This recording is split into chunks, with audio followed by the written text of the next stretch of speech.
Երբ մի քանի շաբաթ առաջ այս ամբիոնից Նիկոլ Փաշինյանը որոշեց տեկտոնիկ ոճի բարի շարժումներ հիշեցնող գործողություններով նկարագրել քիվեստյան բանակցությունները եւ դարձավ տիկտոկյան աստղ, ես մտածում եմ ոչ մի բանի վրա չեմ զարմանա։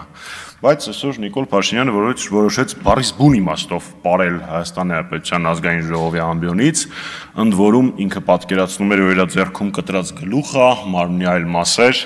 դե մարդու ներաշխարհի մասին մեկնաբանություններ ես չեմ անի, մեր քաղաքացիները դա շատ լավ գիտեն։ Փաշինյանը ամեն ինչ է անում, հեծանիվ է քշում, одноклассники ստատուսները հավաքում է իրար գլուխ, համարում է, որ գաղափարախոսություն է գեներացրել, ոդկաստ է անում է ամեն ինչ, բացի իր խոստացածից, չի հրապարակում բանակցային փաթեթները։ Ես ուզում եմ հասկանալ, մարդ, որը պատրաստ էր Հայաստանի Հանրապետության ստրատեգիական ռեզերվը, պատրաստ էր որն է հրապարակել է կառավարության նիստին, դա գաղտնիք չէր համարում, ստեղ ինքը գաղտնիք է տեսնում։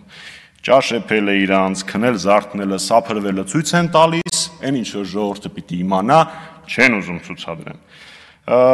Կարծում եմ հիմնավոր կասկած կա, որ դուք պարզապես վախենում եք, որ երբ որ հրապարակվեն բանակցային փաթեթները, այդ բոյի սուտ չեք կարողանա հորինեք, որպեսզի ձեզ արդարացնեք,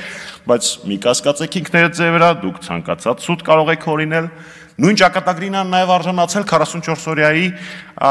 հետաքննությունը իրականացնող պարլամենտական հանձնաժողովը, որը ինքնին աբսուրդ էր, որովհետև երբ մեղավորները քննում են հանցագործությունը, դա ինքն իրանով աբսուրդ է, բայց ամեն դեպքում դա օրենքի պահանջ է, հրապարակեք, թե ձեզ մենակ շոուն էր հետաքրքրում, որ կարողանաք հայոց բանակի վրա գցեք 44 օրյայի պարտության մեղքը, նախկինների վրա գցեք, հաջորդը ինչ եք անելու։ Ասելու եք Լուսինը առաջին տան մեջ էր կամ այդ ոճի մի ինչ-որ